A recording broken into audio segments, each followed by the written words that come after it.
독일에서 발생한 여러 공산 폭동 및 혁명 등을 중심으로 하여 왜 독일인들이 유대인을 공산주의 사상의 숙주 같은 존재로 확신하게 되었는지를 말씀드리도록 하겠습니다. 지금 보고 계신 그림은 립 크네이트와 로자 룩셈부르크의 사진인데요. 두 명은 사회주의 사상사에서 실로 큰 비중을 차지하고 있습니다. 다만 전간기의 독일인들에게는 두 명은 유대인 볼셰비즘 세력을 상징하는 존재였습니다.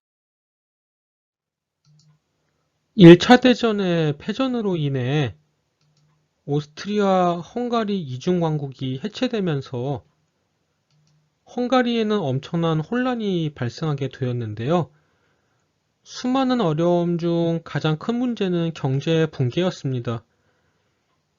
이중왕국은 수도의 역할을 해주는 오스트리아와 공업주 역할을 해주는 체코슬로바키아, 농업주 역할을 해주는 헝가리가 다 어우러져야 경제가 돌아가는 구도였고, 철도망 등 모든 인프라도 이러한 분업 구조를 전제로 하여 건설되고 운영되고 있었는데요. 이젠 이러한 연대가 무너지게 되었기에 경제도 붕괴되지 않을 수 없었습니다. 모든 희망을 잃은 헝가리인들은 새로운 변화나 개혁을 원하고 있었는데요. 1919년 3월 20일에 유대인 쿤 벨라를 중심으로 뭉친 좌익 세력이 공산혁명을 일으켰습니다. 쿤 벨라는 1차 대전 시기 이중왕국의 군대에 징집되어 참전하였다가 러시아의 포로로 잡히게 되면서 새로운 인생의 기회를 갖게 되었는데요. 레닌 등의 신임을 받게 된 쿤 벨라는 소련 정부의 후원하에 헝가리군 포로들을 잘 규합하여서 공산혁명의 중추 세력을 형성하였습니다. 쿤 벨라가 주도하는 헝가리 소비에트 건국 세력은 유대인 일색이라는 특징을 갖고 있었는데요. 장관 역할 등을 수행하는 48명의 인민위원 중 무려 30명이 유대인이었고 고위 관료 202명 중 160명이 유대인이었습니다. 결국 런던 타임즈는 쿤 벨라의 정권을 유대인 마피아라고 비하하였습니다. 사회주의적 유토피아를 약속하며 집권한 쿤 벨라 세력은 급진적인 공산개혁을 실시하여 20인 이상의 근로자를 고용한 공장이나 광산 등에 대한 기업의 국유화 정책 등이 실시되었고 모든 토지의 국유화가 시행되었고 노동개혁 등이 이루어졌으며 주택이 분배되었습니다. 또한 맹렬한 기독교 탄압이 이루어졌기에 성모 마리아상에 대한 극단적인 모욕이 가해지고 종교교육이 폐지되었습니다.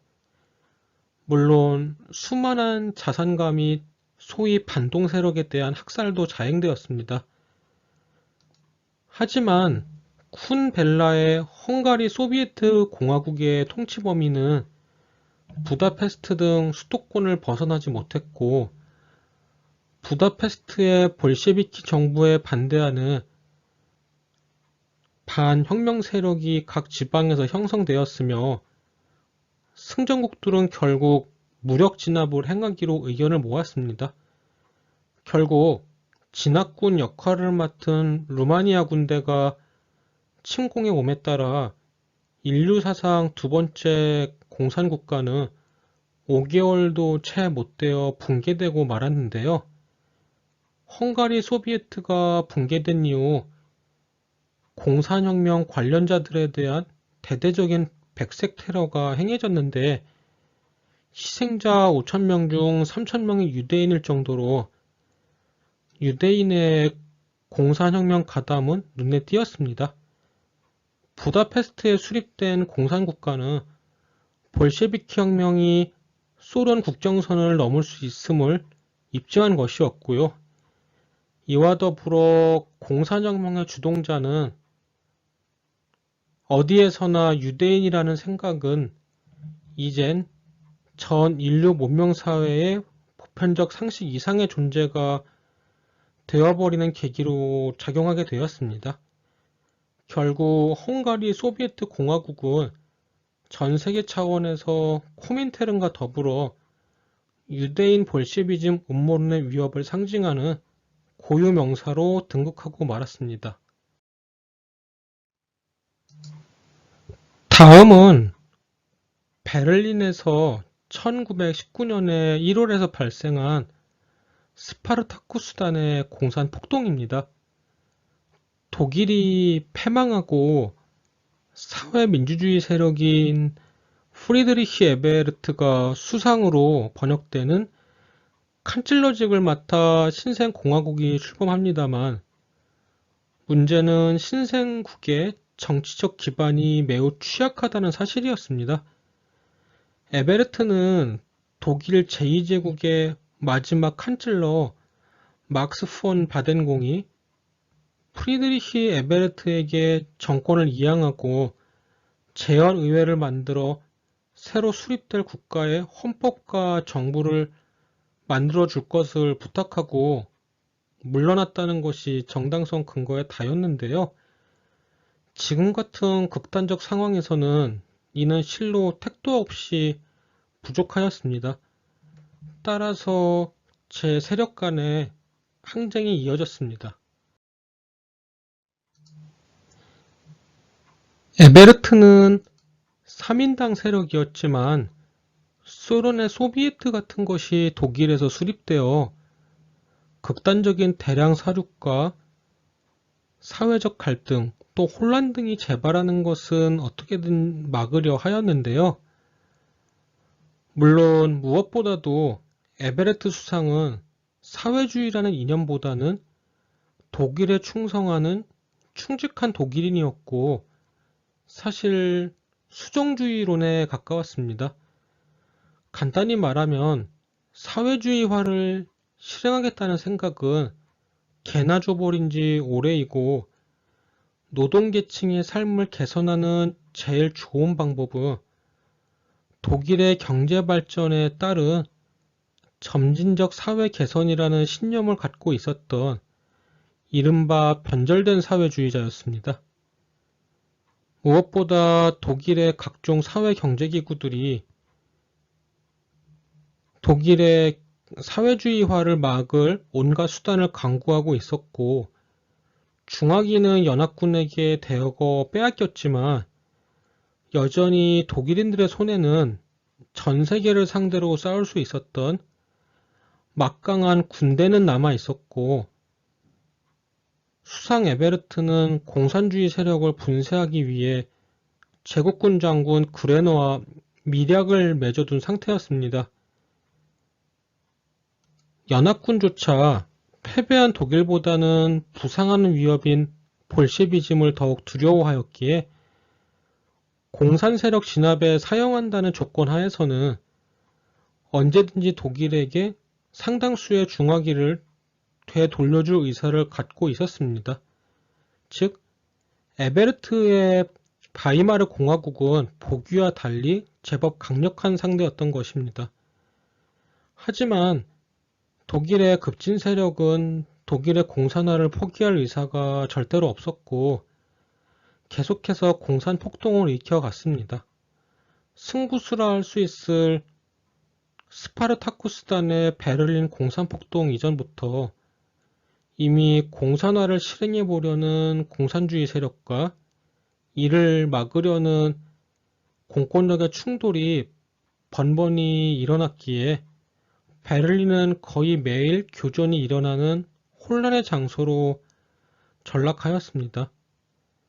결국 몇 달씩 투쟁을 해봤자 지금의 방법으로는 원하는 것을 절대로 얻을 수 없다는 현실을 깨달은 리브크네이트와 로자 룩셈부르크의 스파르타쿠스단은 모험주의에 경도되어 공산폭동을 일으켰습니다만 바이마르 공화국의 군사적 실력은 공산주의자들의 생각과는 달리 상당히 막강하였습니다.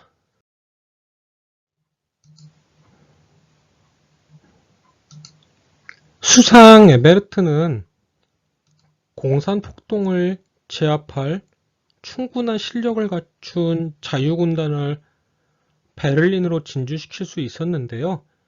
4,000명 정도 규모의 병력으로 구성된 자유군단은 온갖 중화기를 동원하여 스파르타쿠스단을 무자비하게 사륙하며 진압하였습니다. 항공기와 중포, 화염방사기, 기관총 등으로 무장한 진압군은 전 베를린에서 시민들의 환영을 받았는데요. 리브크네이트와 로자 룩셈부르크를 제대로 된 재판을 거치지 않고 그냥 개머리판으로 패고 사살하여 살해하고 암매장해버린 사건조차 환영받았습니다. 수많은 독일인들이 두 유대인 공산세력 지도자의 죽음을 축하하며 가정에서 파티를 벌였습니다.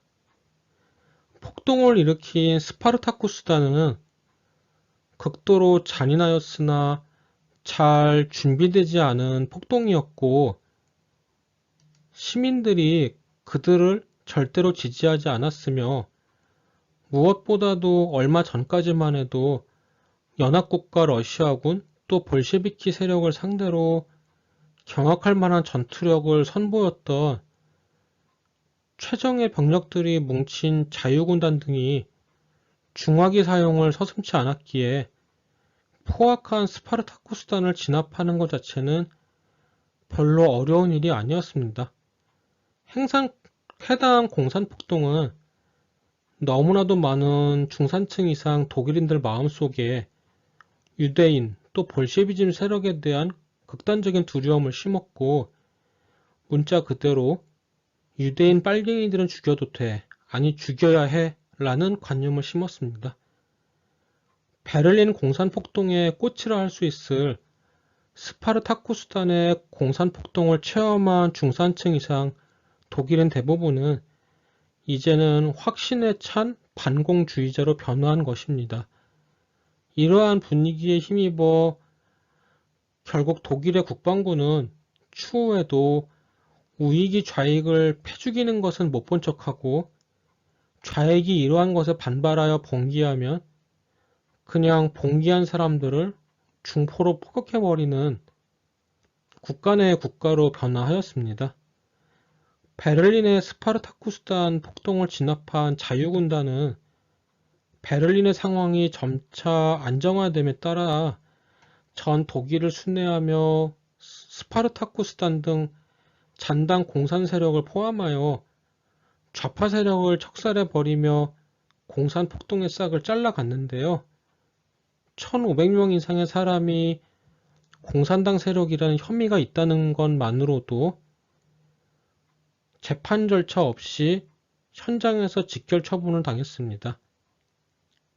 노스케의 공산 반란 세력 척결은 조금 이따 말씀드린 바이에른 평의의 공화국 진압에서 정점을 찍게 되는데요.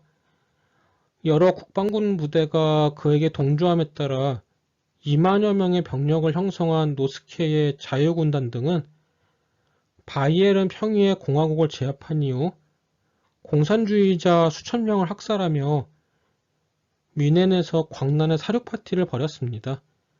물론 확신에 찬 반공주의자로 거듭난 독일인들은 이를 대체로 환영하였습니다.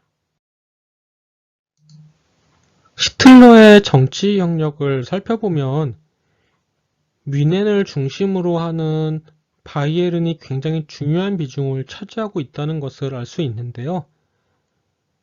간단히 말하면 히틀러는 유대인들이 세운 볼셰비즘 독재 지배체제를 체험해 봤기에 볼셰비즘 세력에 대한 공포와 경계심이 남달랐던 뮌헨을 거점으로 삼아 제법 영향력이 있는 선동가이자 중견 정치인으로 성장할 수 있었습니다.